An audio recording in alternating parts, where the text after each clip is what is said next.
Picture this, if you will. It's a quiet evening in Mar-a-Lago. Donald Trump is probably scrolling through his phone, maybe looking for a new, even more baffling way to style his hair, when an aide rushes in, face pale, holding a piece of paper. On it, in big, bold letters, it says, "Brazil loves China." You can almost hear the Diet Coke can being crushed in his hand, the sheer, unadulterated shock. Brazil? My Brazil? The one with the big Jesus statue? But I thought we were friends. I love their nuts. Yes, a geopolitical twist like a season finale nobody saw coming. Brazil, the behemoth of South America, swiped left on Uncle Sam and is now enthusiastically swiping right on China. This isn't a minor diplomatic shuffle, it's a tectonic shift, like finding your golden retriever, secretly learning Mandarin and planning to move to Beijing as a venture capitalist. The world is changing. The US looks less like the global quarterback and more like the confused guy on the sidelines. This isn't some distant 2050 scenario, it's happening right now. September 14th, 2025. The ground beneath the Monroe Doctrine, that dusty "this hemisphere is ours" policy, is cracking. Leading the charge with a samba beat and a briefcase full of trade deals is Brazil. Brazil's role in this continental shift cannot be overstated. Think of Brazil as the lead dancer in a massive samba parade.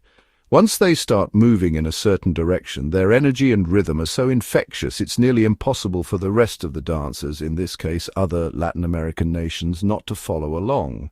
When Brazil's leadership decided to deepen its ties with Beijing, it wasn't just a bilateral decision, it was a signal to the entire region. They essentially hung a giant glittering sign over the Amazon that read, "The party's over here now and they're paying for everything." And who can resist an open bar, especially when the alternative is a lecture on fiscal responsibility from a country that seems to have misplaced its own wallet? Brazil, with its vast resources and economic clout, is making it not only acceptable but desirable for its neighbors to cozy up to China. This isn't happening in secret backroom deals whispered in the dark, it's happening out in the open. Brazilian diplomats are actively encouraging their counterparts in Argentina, Chile, Peru, beyond to join them in new China-centric trade blocs infrastructure projects. They're promoting the use of the Chinese yuan in trade to bypass the US dollar, which is the financial equivalent of creating a new exclusive VIP lane on the global economic highway and leaving the US stuck in traffic. This coordinated effort is a strategic masterstroke. It turns a series of individual national decisions into a unified regional movement, making it much harder for the United States to pressure any single country into reversing course. It's a classic strength in numbers play, and Brazil is the one handing out the team jerseys. The sheer scale of the economic agreements being signed between China and Latin America is staggering. It's not just a few deals here and there. It's a full-blown, continent-wide shopping spree. China has brought an infinitely funded credit card. We're talking about $100 billion infrastructure projects under China's Belt and Road Initiative. It's essentially a plan to physically rewire the world's trade routes in Beijing's favor. In Peru, Chinese companies are building a megaport in Changsha. It will be so large it threatens to reroute trade that has historically gone through the Panama Canal. Think about that. They are literally building an alternative to one of the most iconic symbols of American engineering and influence. It's the infrastructure equivalent of buying the house next door and building a taller, shinier one just to block the sun. These are not just abstract numbers on a balance sheet. They have very real, very visible consequences. In Argentina, China has financed and built massive hydroelectric dams. China is now a key player in developing the country's vast lithium reserves. Lithium, the white gold that powers everything from your phone to electric vehicles. In Brazil itself, China's State Grid Corporation owns a huge chunk of the country's electricity transmission network. This means that when millions of Brazilians flip a light switch, the power they get is, in a very real sense, managed by a Chinese state-owned enterprise. This level of integration goes far beyond simply buying and selling soybeans and iron ore.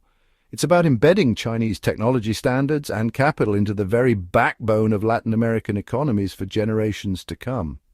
Let's compare this to the deals the US has been offering. While China is funding tangible high-visibility projects like high-speed rails, now let's turn our attention to the man in the eye of this geopolitical hurricane, Donald J. Trump.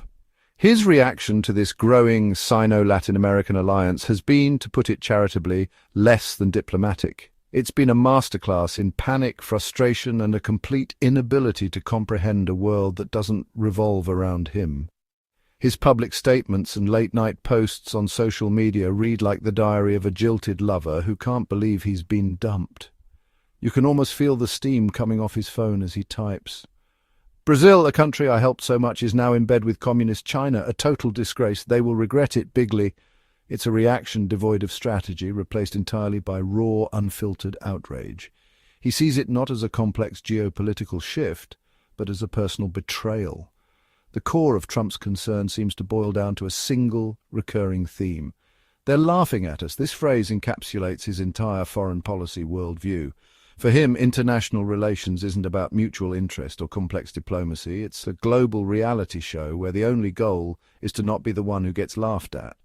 When he sees Brazil's president shaking hands with Xi Jinping, he doesn't see a sovereign leader making a calculated economic decision. He sees an act of disrespect. He sees someone who should be courting him, begging for a trade deal, instead choosing to dine with his chief rival. This perceived slight is, in his mind, the ultimate humiliation for America and by extension for him personally. His policies, both during and after his presidency, reflect this panicked state of mind. Instead of trying to outcompete China with a better offer, his go-to move has been to threaten and punish. Remember the tariffs, the America First doctrine that often translated to America alone?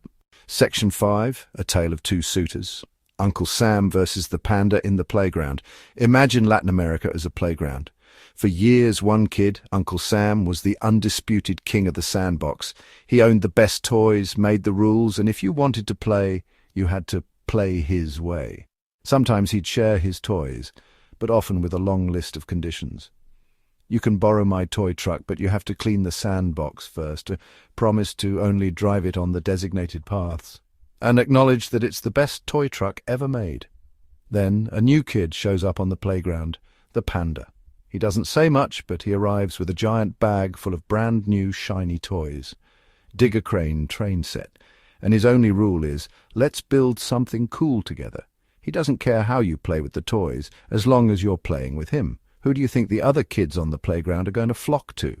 This simple analogy gets to the heart of the difference between US and Chinese influence in the region. US influence has traditionally been hegemonic, being the boss. It's been a top-down relationship built on a mixture of military power, political pressure, and economic aid that often comes with strings attached.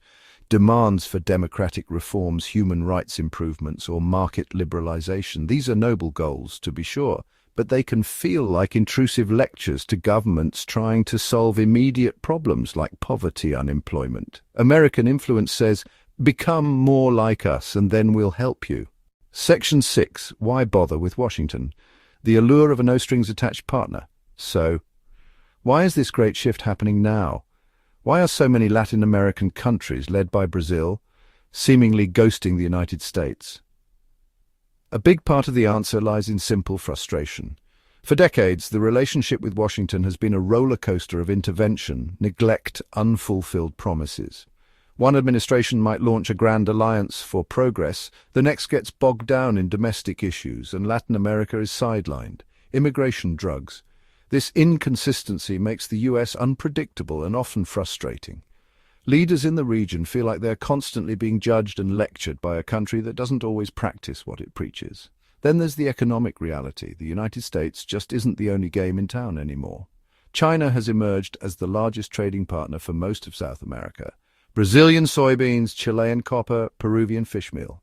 When your country's economic health depends on selling goods to China, it's only natural that your political alignment will start to follow your economic interests. The old saying, don't bite the hand that feeds you, is a powerful force in international relations. And for much of Latin America, the hand that feeds them is now attached to Beijing. Section 7, The Domino Effect, How One Country's Shift Tilts the Global Board. The decision by Brazil to lead Latin America into China's orbit is far more than a regional story. It's a critical move on the global chessboard that fundamentally weakens the United States' position as the world's sole superpower.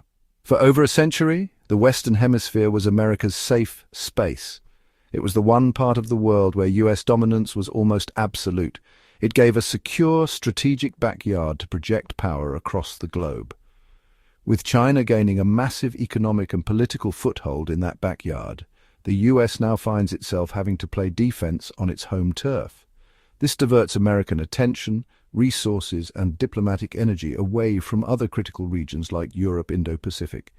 This shift also has profound consequences for global institutions and international norms. The post-World War II order was built on institutions largely created and led by the United States, like United Nations, World Bank, IMF. This order promoted a specific set of values: democracy, free markets, human rights.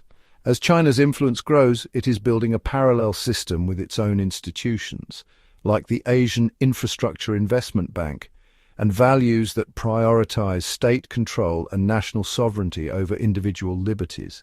Section 8. The New World Order isn't coming. It's already here and speaks Mandarin. So let's recap.